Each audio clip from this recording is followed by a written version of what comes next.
जय हिंद, वणक्कम, सत श्री अकाल, नमस्कार। Welcome to Sonu army classes. Students, nursing assistant की आने वाली एग्जाम के लिए न्यू बैच स्टार्ट कर दी गई है। तो न्यू बैच में हमने सबसे पहले सिलेबस डिस्कस किया था। सिलेबस में हमने इंपॉर्टेंट पॉइंट्स और इंपॉर्टेंट टॉपिक आप लोगों के साथ डिस्कस किए थे कि कौन से पढ़ना चाहिए, कौन से नहीं पढ़ना चाहिए, किस पर ज़्यादा ध्यान देना चाहिए। ये सब हम ऑलरेडी डिस्कस कर चुके हैं। अगर आप सिलेबस का वीडियो देखना चाहते हैं तो उसकी लिंक आपको नीचे डिस्क्रिप्शन में मिल जाएगी, आप वहाँ पर जाकर चेकआउट कर सकते हैं। आज हम पढ़ने वाले हैं बेसिक बायोलॉजी। बेसिक बायोलॉजी में पढ़ेंगे हम ब्रांचेस ऑफ बायोलॉजी, यानी कि बायोलॉजी की शाखाएं। अब बायोलॉजी की वैसे तो बहुत सारी शाखा हैं, तो आज जो हम शाखाएं पढ़ेंगे हमारी जो नर्सिंग असिस्टेंट की एग्जाम के लिए बहुत ज़्यादा जो उपयोगी हैं, इंपॉर्टेंट ब्रांचेस हैं, वो डिस्कस करने वाले हैं विथ ट्रिक्स। ट्रिक्स भी, जी हाँ, आपको मैं ट्रिक्स के साथ ब्रांचेस बताऊंगी ताकि आपको ये जो ब्रांचेस है बहुत अच्छे से लर्न हो जाए और आप एग्जाम तक इनको ना भूलो।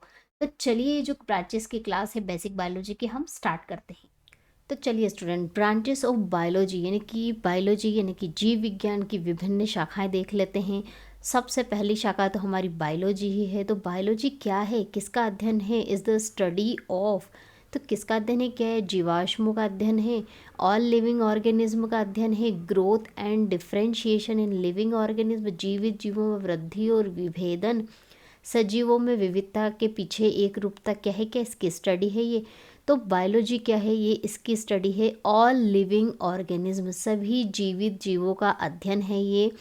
इसमें सभी जीवित चीज़ों का अध्ययन किया जाता है, नॉन लिविंग थिंग का नहीं। जैसे कि एनिमल्स, प्लांट्स, ह्यूमन बींग हो गई, इनका सबका जो स्टडी किया जाता है वो किसके अंतर्गत आता है? बायोलॉजी के अंदर आता है। तो ये तो हमारी मेन ब्रांच थी, ये तो हमारा सब्जेक्ट ही है, हमारी मेन ब्रांच है बायोलॉजी, इसलिए इसका मीनिंग तो आप सभी को पता ही होना चाहिए, इसमें कोई ट्रिक की ज़रूरत नहीं है।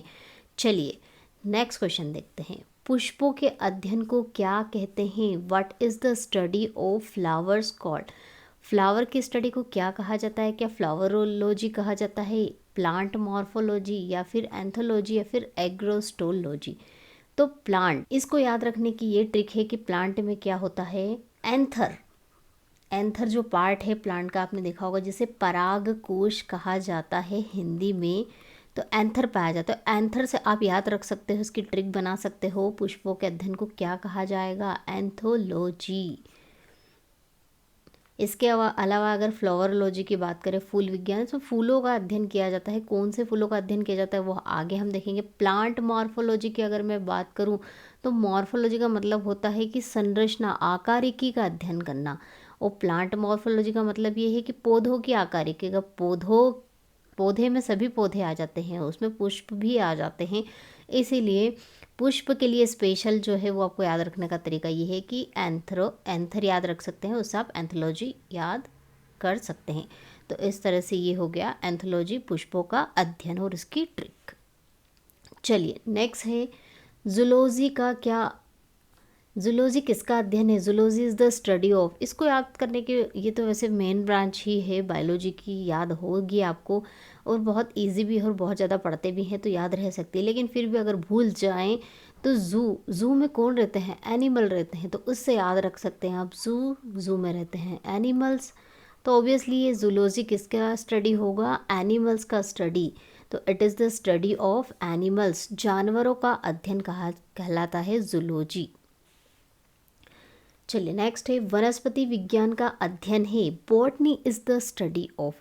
अब बॉटनी किसकी स्टडी है? बॉटनी यहाँ पर हिंदी नाम कभी कभी आपको इस तरह से भी दे देंगे एग्जाम में कि आपको नाम से पता चल जाएगा, अदरवाइज़ आपको बॉटनी ही देंगे वो, क्योंकि इतना इजी नाम देंगे तो आप आंसर इजीली दे पाओगे, तो इतना इजी नाम नहीं देंगे वो। बॉटनी को हिंदी में लिख के दे सकते हैं। तो बॉटनी क्या है? It's a study of plant. ये भी बहुत फेमस प्लेस है, ये भी बहुत ज़्यादा फेमस जो ब्रांच है, इसलिए ये भी याद होगी आपको, तो इसकी ज़्यादा ट्रिक मैं नहीं बताऊंगी। तो स्टडी ऑफ प्लांट, पौधों का अध्ययन कहलाता है बॉटनी, यानी कि वनस्पति विज्ञान। नेक्स्ट है संरचना विज्ञान। What is the anatomy? अब एनाटोमी क्या होता है? हिंदी पढ़कर तो आपको समझ में आएगा कि हाँ, संरचना का अध्ययन होगा, लेकिन किसकी संरचना का अध्ययन होगा? एनाटॉमी। तो जो एनाटॉमी है, एनाटॉमी का ध्यान रखिएगा, इसमें जो है संरचना का अध्ययन किया जाता है, लेकिन किसकी संरचना का अध्ययन किया जाता है, किसके स्ट्रक्चर के बारे में स्टडी की जाती है? Plant as well as animals, दोनों के स्ट्रक्चर संरचना का जिसमें स्टडी अध्ययन किया जाता है उसे कहा जाता है एनाटॉमी।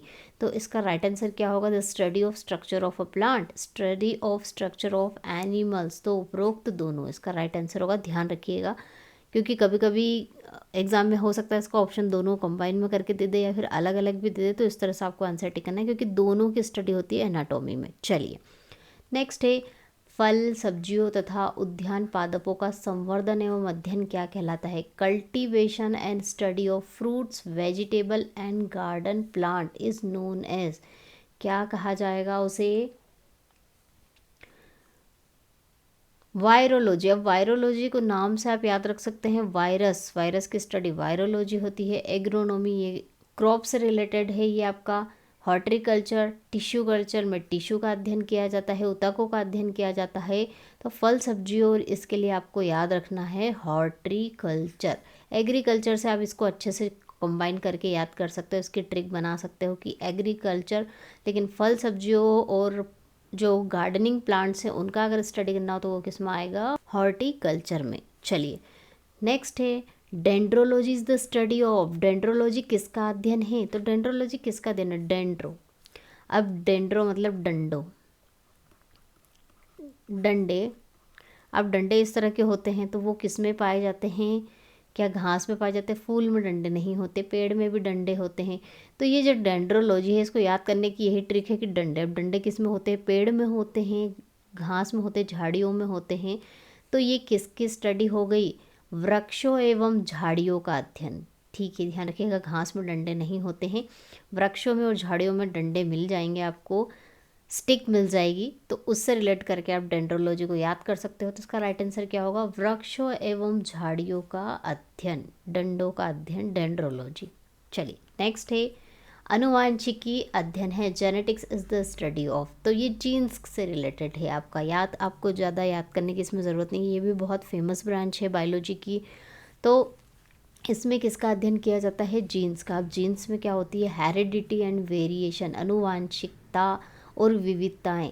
ये किससे रिलेटेड है? अनुवांशिकी से रिलेटेड है, इसलिए इसका राइट आंसर क्या होगा? Heredity and variation and study of genes is known as genetics. तो इसको भी याद करने के लिए हमें स्पेशल ट्रिक बनाने की ज़रूरत नहीं है, बहुत फेमस है, ऐसे ही याद हो जाएगी, नाम से भी हम इसको याद कर सकते हैं।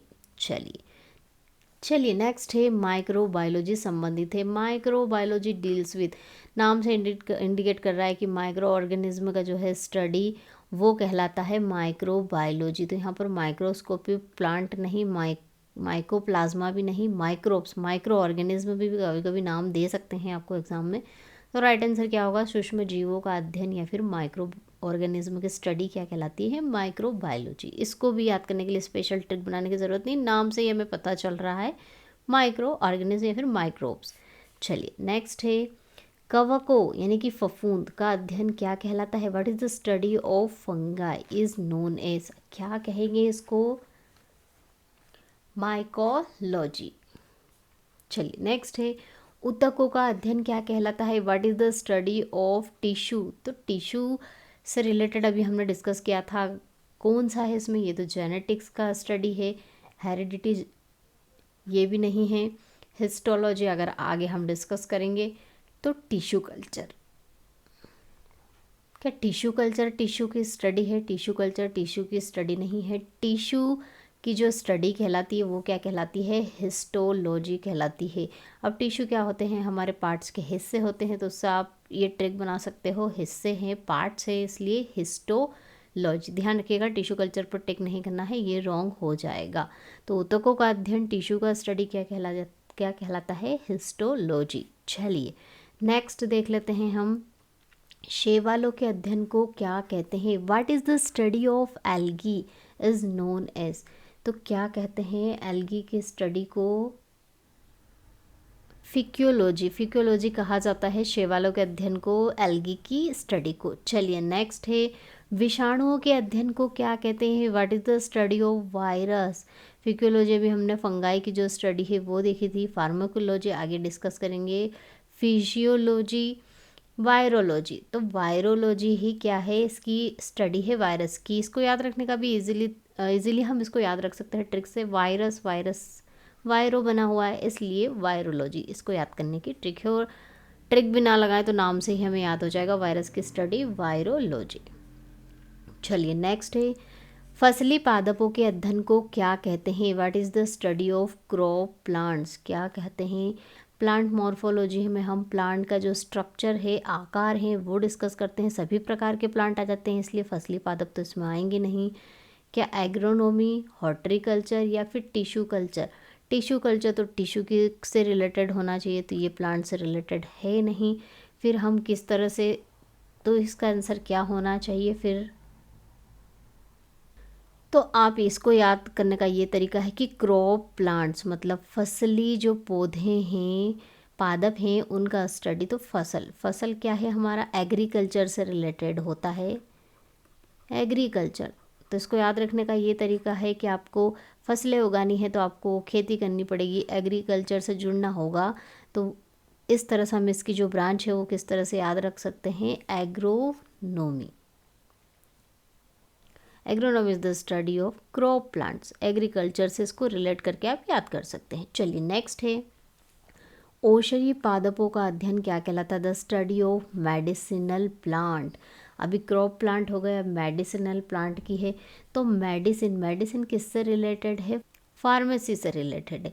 तो इसको याद रखने का यही अच्छा तरीका है कि जो मेडिसिनल प्लांट है उन्हें, उनकी स्टडी को हम क्या कहेंगे? फार्माकोलॉजी। चलिए नेक्स्ट है, पक्षियों का अध्ययन, study of bird. Study of bird को याद रखने का तरीका, पहले तो हम इसका आंसर देख लेते हैं, क्या कहा जाता है? ऑर्निथोलॉजी। अब ऑर्निथोलॉजी को याद कैसे रखेंगे? ओरनी दैट मीन्स आप इसको कनेक्ट कर सकते हो मोरनी, मोरनी पिकॉक की बात कर रहे हैं, तो मोरनी, ओरनी। और मोरनी क्या है? एक बर्ड है। तो स्टडी ऑफ बर्ड कौन सी ब्रांच हो गई? ऑर्निथोलॉजी। स्टूडेंट इस तरह से कनेक्ट करके आप ट्रिक लगा के याद करोगे तो बहुत सारी ब्रांचेस को याद कर पाओगे, क्योंकि इतनी सारी ब्रांचेस है, कहीं ना कहीं हम कुछ ना कुछ एग्जाम में भूल ही जाते हैं। तो इसीलिए ये ट्रिक अप्लाई कर लीजिए, इससे आपको अच्छे से याद रहेगा। चलिए नेक्स्ट है, pedology is the science of, भूविज्ञान किसका विज्ञान है? खैर हिंदी से तो बहुत कुछ समझ में आ ही जाता है कि किसका अध्ययन होना चाहिए, किसकी स्टडी होना चाहिए, लेकिन इंग्लिश के अगर वर्ड्स हिंदी में ट्रांसलेट करके दे दिए जाए तो फिर समझ में हमें नहीं आएगा। पेडोलॉजी का पेडोलॉजी ही हिंदी में भी रहेगा, फिर आप कैसे बताओगे? तो पेडोलॉजी को याद करने का अच्छा तरीका है, किसकी स्टडी होना चाहिए ये? तो पेड़ से रिलेटेड। और पेड़ हमारे कहाँ पर होते हैं? मिट्टी में होते हैं, ज़मीन पर होते हैं। ज़मीन पर क्या होती है? मिट्टी होती है, सॉइल होती है। तो it is the study of soil. तो किसकी स्टडी है? पेडोलॉजी, मिट्टी का अध्ययन। चलिए नेक्स्ट है, दंत विज्ञान संबंधित है, डेंटल स्टडी। अब डेंटल स्टडी जो है उसको याद रखने का ट्रिक आपको बता देती हूँ। डेंटिस्ट, डेंट वर्ड आना चाहिए इसमें। तो ऐसा इसमें कौन सा है जिसमें डेंट वर्ड आ रहा है? तो ओडेंटो, डेंटो, ओडोंटो। अब यहाँ पर डेंट वर्ड आ रहा है, इसमें इंक्लूड हो रहा है, तो इसको याद करने का यही तरीका है कि डेंटल से आप इसको जो है कनेक्ट करिए, तो ओडेंटोलॉजी। तो क्या होगा? Odontology is the study of dental या फिर स्टडी ऑफ टिथ। चलिए नेक्स्ट है, जीवधारियों के नामकरण एवं वर्गीकरण का अध्ययन। बहुत कॉमन ब्रांच है और ये क्वेश्चन भी बहुत कॉमन है। तो किसका अध्ययन कहलाता है ये? जीवधारियों के नामकरण एवं वर्गीकरण के अध्ययन को आप क्या कहते हो? टेक्स्टोनोमी, वर्गीकरण। चलिए नेक्स्ट है, रुधिर एवं रुधिर संबंधित रोगों का जो अध्ययन है, study of blood and blood related disease. इनका जो स्टडी है वो क्या कहलाएगा? तो ओबियसली हमारा रुधिर क्या है? हीमोग्लोबिन। आप इसको इससे कनेक्ट कर सकते हो और कैसे इसका नाम याद रख सकते हो? इसमें ये हीमो वर्ड आना चाहिए, तो haematology. It is the study of blood and blood related disease. ध्यान रखिएगा, ब्लड का स्टडी या फिर ब्लड से रिलेटेड बीमारियों का जो अध्ययन किया जाता है वो किस में आएगा? हेमाटोलॉजी में। याद करने का अच्छा तरीका है हीमोग्लोबिन। ब्लड हमारा क्या होता है? हीमोग्लोबिन होता है उसमें। चलिए नेक्स्ट है, पौधे के नामकरण के विज्ञान को क्या कहा जाता है? The science of naming plant is known as. तो ये भी क्या है? टेक्स्टोनॉमी के अंतर्गत ही आता है, वर्गीकी के अंतर्गत आता है। नेक्स्ट है, पोमोलॉजी किसका विज्ञान है? Pomology is the science of. तो इसका जो याद करने का ट्रिक ये है कि हमारा जो पोमोग्रेनेट है, पोमोग्रेनेट क्या है, एक फ्रूट है, तो इसको इससे कनेक्ट कर लीजिए कि हाँ पोमोलॉजी जो है इसमें पोमोग्रेनेट से कनेक्ट करेंगे, यानी कि अनार से, और ये क्या होता है, एक फल होता है। तो पोमोलॉजी किसका अध्ययन हो गया, फल का अध्ययन, फ्रूट्स का स्टडी हो गया। चलिए नेक्स्ट है रोगों की प्रकृति, लक्षणों एवं कारणों का अध्ययन, the study of nature, symptom and causes of disease.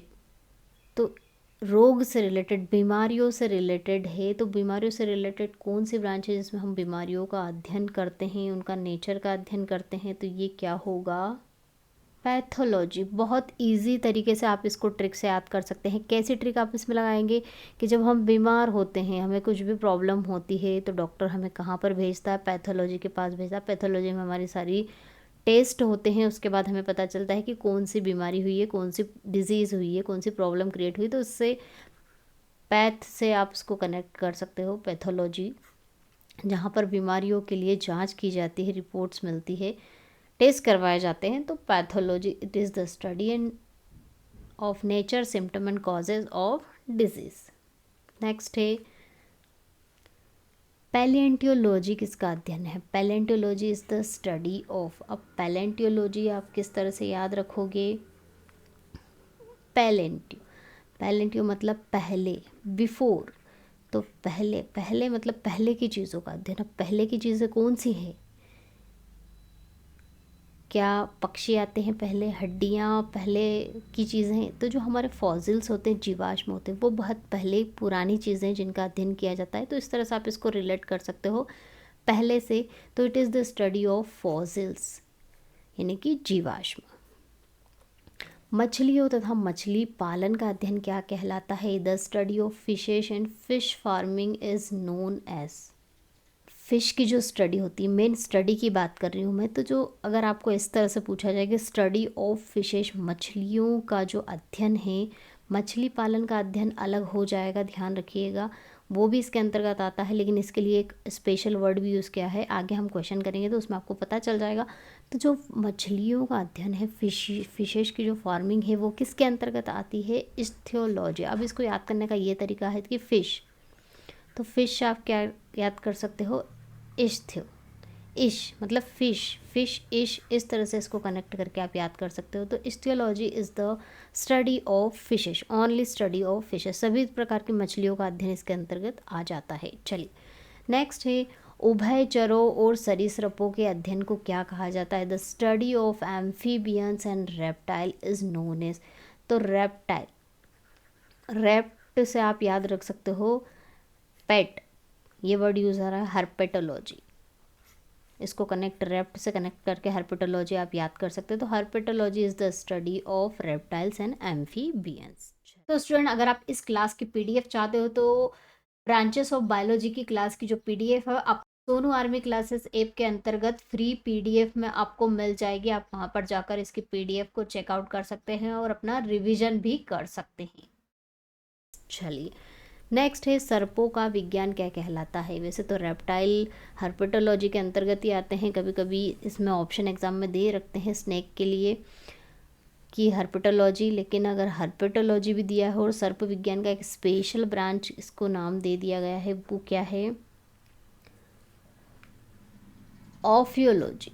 Ophiology जो है वो स्पेशली स्नेक्स का स्टडी किया जाता है, जिसके अंतर्गत अगर आपको एग्जाम में ऑफियोलॉजी ना दे और हर्पेटोलॉजी भी दे तो आपको इस पर टिक कर सकते हैं, क्योंकि ये रेप्टाइल होते हैं और रेप्टाइल का अध्ययन हर्पेटोलॉजी के अंतर्गत किया जाता है। लेकिन अगर इसका स्पेशल नाम ही अगर एग्जाम में दे दिया है कि ऑफियोलॉजी, तो सबसे पहले आपको ऑफियोलॉजी पर ही टिक करना है। It is the study of only snakes. कोशिका संरचना के अध्ययन से जुड़ी शाखा, branch connected with the study of cell structure. तो सेल, सेल से सी आप कनेक्ट करके इसको याद रख सकते हो, सेल से cytology, cytology it is the study of cell. तो इसको याद रखना भी कोई मुश्किल नहीं है, इजी ट्रिक है। चलिए मानव जनसंख्या की वृद्धि की प्रवृत्ति और भविष्य के विकास की भविष्यवाणी का अध्ययन किस रूप में किया जाता है, कौन सी ब्रांच में किया जाता है, the study of trends in human population growth and the prediction of future development is known as. तो जनसंख्या है, मानव जनसंख्या है, तो ऑब्वियसली इसको डेमोक्रेसी से आप कनेक्ट कर सकते हैं, डेमोक्रेसी से आप इसको याद रख सकते हैं, डेमोग्राफी, जनसांख्यिकी। चलिए नेक्स्ट क्वेश्चन कर लेते हैं। पौधों और पर्यावरण, जंतु या मानव के बीच में जो संबंध है उसके अध्ययन को क्या कहते हैं? The study of relationship between environment, plant, animal and human being is known as. तो इन सब चीज़ों का अध्ययन, पौधों का अध्ययन, जंतुओं का, मानव का, और इनके बीच में क्या रिलेशन है, वो सब हमारा क्या है? हमारे नेचर से जुड़ा हुआ है, पूरी नेचर इसमें इंक्लूड हो गई है, तो वो किसके अंतर्गत आएगी? इकोलॉजी, पारिस्थितिकी, इसके अंतर्गत इन सभी के रिलेशन और इनका स्टडी किया जाता है। ये सभी हमारे इकोसिस्टम से जुड़े हुए हैं। इसको याद रखने का तरीका भी आप इस तरह से याद रख सकते हैं कि इकोसिस्टम से जुड़े हुए हैं, ये सब चीज़ इनके रिलेशन इकोसिस्टम में आते हैं, हम इकोसिस्टम में पढ़ते हैं, इसलिए इको से इकोलॉजी। चलिए नेक्स्ट है oncology is the study of. Oncology क्या है, किसकी स्टडी है ये? तो ये जो है इसकी ट्रिक मैं आपको इस तरह से बताती हूँ कि जो कैंसर है, कैंसर किसको हुआ? उनको हुआ, उनको, तो इससे आप इसको याद रखने का तरीका है, उनको कैंसर हुआ, तो oncology, it is the study of cancer cell, cancer कोशिकाओं का अध्ययन। इस तरह से आप इसको रिलेट करके याद कर सकते हैं। चलिए तंत्रिका, तंत्र का अध्ययन, स्टडी ऑफ नर्वस सिस्टम। तो ऑब्वियसली नर्वस सिस्टम है, तो नर्व जो वर्ड है उससे रिलेट करके आप इसको याद कर सकते हैं, न्यूरोलॉजी। बहुत इजी ट्रिक है इसकी भी। चलिए नेक्स्ट देख लेते हैं पोषण विज्ञान, न्यूट्रिशन साइंस। अब न्यूट्रिशन साइंस किसके अंतर्गत आएगा?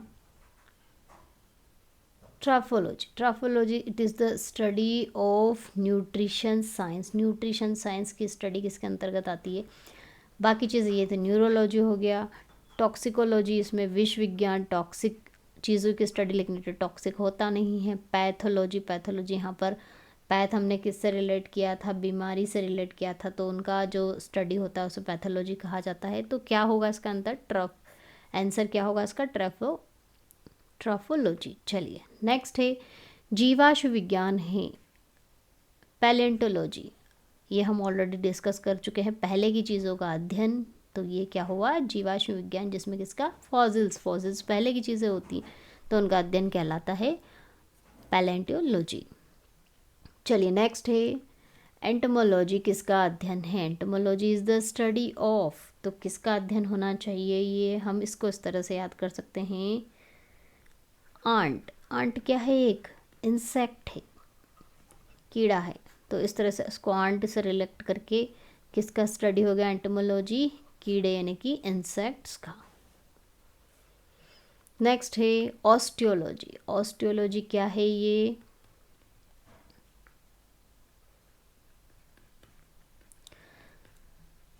तो ऑस्टियोलॉजी को याद करने का अच्छा तरीका है, ऑस्टियो मतलब अस्थि, और अस्थि किसे कहा जाता है? हमारी हड्डियों से रिलेटेड होती है ऑस्टियोलॉजी, अस्थि। तो it is the study of bones, यानी कि हड्डियों का अध्ययन, ये क्या कहलाता है? ऑस्टियोलॉजी।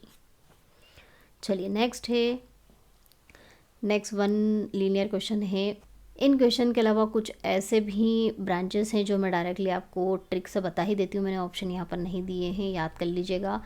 एंथोलॉजी, एंथोलॉजी क्या है? एंथोलॉजी, एंथर से हमने इसको कनेक्ट किया था, ऑलरेडी कर चुके हैं। Anthology is the study of flowers. Anther से एंथर से कनेक्ट करा था, और एंथर किसके अंतर्गत पाया जाता है? फ्लावर्स के अंतर्गत। एपीकल्चर, एपीकल्चर क्या होता है?